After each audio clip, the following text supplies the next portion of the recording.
ಮುಖ್ಯಮಂತ್ರಿಗಳು ಆರೋಗ್ಯ ಸಮಸ್ಯೆಯಿಂದ ಬಳಲ್ತಾ ಇದ್ದಾರೆ. ಈ ಕಾರಣದಿಂದಾಗಿ ಇವತ್ತು ವೀಲ್ ಚೇರ್ನಲ್ಲಿಯೇ ವಿಧಾನಸೌಧಕ್ಕೆ ಆಗಮಿಸಿದ್ದಾರೆ ಸಿಎಂ ಸಿದ್ದರಾಮಯ್ಯ. 2 ವಾರಗಳ ಬಳಿಕ ವಿಧಾನಸೌಧಕ್ಕೆ ಸಿದ್ದರಾಮಯ್ಯ ಎಂಟ್ರಿ ಕೊಟ್ಟಿದ್ದಾರೆ. ಮಂಡಿ ನೋವು ಅವರನ್ನು ತುಂಬ ಬಾಧಿಸ್ತಾ ಇದೆ. ಹೀಗಾಗಿ ಮಂಡಿ ನೋವಿಗೆ ಚಿಕಿತ್ಸೆ ಪಡಿತಾ ಇದ್ದಾರೆ. ಚಿಕಿತ್ಸೆ ಸಮಯದಲ್ಲಿ ನಡೆದಾಡೋದು, ಓಡಾಟ ಮಾಡೋದು ಆಗೋದಿಲ್ಲ. ಸೊ ಈ ಕಾರಣದಿಂದಾಗಿ ಅವರು ವೀಲ್ ಚೇರ್ನಲ್ಲಿಯೇ ವಿಧಾನಸೌಧಕ್ಕೆ ಆಗಮಿಸಿದ್ದಾರೆ. ಅವರ ಕಚೇರಿಗೆ ಆಗಮಿಸಿದ್ದಾರೆ. ಜೊತೆಗೆ ಸಭೆಯಲ್ಲೂ ಕೂಡ ವೀಲ್ ಚೇರ್ನಲ್ಲಿ ಕುಳಿತಿಯೇ ಸಭೆಗೆ ಹಾಜರಾಗಿ ಸಭೆಯನ್ನು ಅಟೆಂಡ್ ಮಾಡ್ತಾ ಇದ್ದಾರೆ. ಬಜೆಟ್ನ ಪೂರ್ವಭಾವಿ ಸಭೆಯನ್ನು ನಡೆಸ್ತಾ ಇದ್ದಾರೆ ಸಿಎಂ ಸಿದ್ದರಾಮಯ್ಯ. ರೈತ ಮುಖಂಡರ ಜೊತೆ ಸಭೆಯನ್ನು ಮಾಡ್ತಾ ಇದ್ದಾರೆ.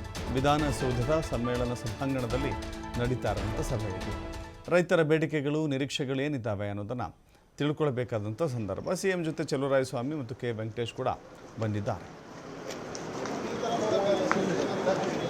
ಸರ್ ಸೈಡ್ ಬನ್ನಿ ಸರ್ ಸ್ವಲ್ಪ ಸರ್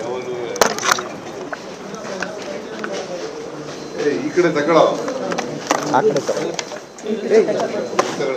ಉಲ್ಟಾ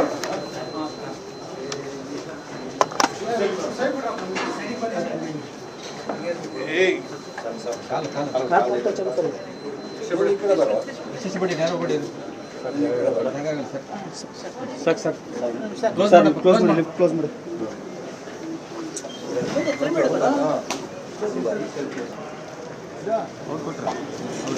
ಅಲ್ಲ ಸರ್ ಇಲ್ಲ ನೀವು ಬನ್ನಿರಾ ಸರ್ ಚಲೋ ಸರ್ ಸರ್ ನೀವು ಬನ್ನಿ ಸರ್ ಸೈಡ್ ಬನ್ನಿ ಸರ್ ಸರ್ ಈ ಕಡೆ ತಗೊಳ್ಳೋ ಆ ಕಡೆ ಸರ್ ಉಲ್ಟಾ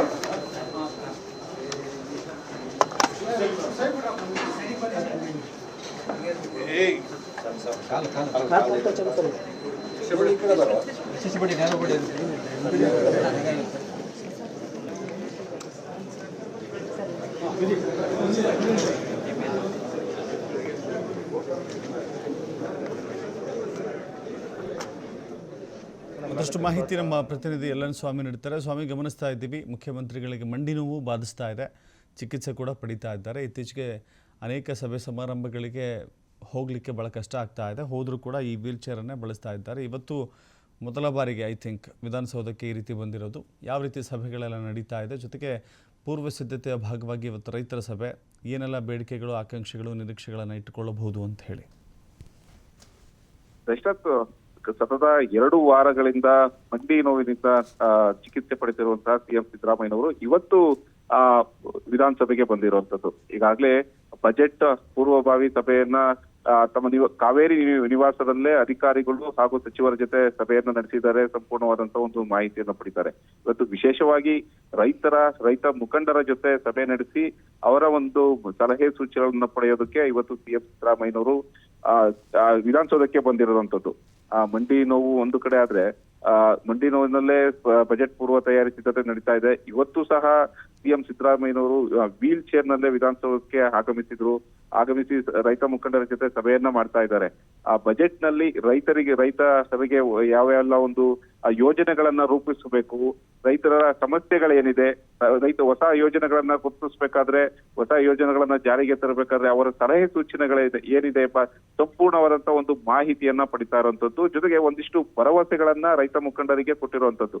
ನಾನು ಯಾವಾಗ್ಲೂ ರೈತರ ಪರ ಇರ್ತೀನಿ, ರೈತರ ಪರವಾದಂತಹ ಒಂದು ಆ ಬಜೆಟ್ ಅನ್ನ ನಾನು ಮಂಡಿಸ್ತೀನಿ, ಜೊತೆಗೆ ಯೋಜನೆಗಳನ್ನು ಜಾರಿಗೆ ತರ್ತೀನಿ. ಈಗಾಗಲೇ ಮೈಕ್ರೋ ಫೈನಾನ್ಸ್ ಇಂದ ಆಗ್ತಾ ಇದ್ದಂತಹ ಒಂದು ಕಿರುಕುಳವನ್ನು ತಡೆಯೋದಕ್ಕೆ ಸುಗ್ರೀವಾಜ್ಞೆಯನ್ನು ಮಸೂದೆಯನ್ನ ಜಾರಿಗೆ ತಂದಿದ್ದೇವೆ. ಹಾಗಾಗಿ ಯಾವುದೇ ವಿಚಾರದಲ್ಲೂ ಕೂಡ ನಾನು ರೈತರನ್ನ ಬಿಟ್ಕೊಡಲ್ಲ. ಜೊತೆಗೆ ರೈತರ ಪರ ಕಲ್ಯಾಣ ಯೋಜನೆಗಳನ್ನ ಜಾರಿಗೆ ತರಲು ನಮ್ಮ ಸರ್ಕಾರ ಹಾಗೂ ನಾನು ಸಿದ್ಧನಿದ್ದೇನೆಂಬ ಭರವಸೆಯನ್ನ ಸಿಎಂ ಸಿದ್ದರಾಮಯ್ಯನವರು ರೈತ ಮುಖಂಡರಿಗೆ ಕೊಟ್ಟಿರುವಂತದ್ದು. ದಶರಥ್. ಎಸ್, ಥ್ಯಾಂಕ್ ಯು ಸ್ವಾಮಿ ನಿಮ್ಮೆಲ್ಲ ಮಾಹಿತಿಗೆ.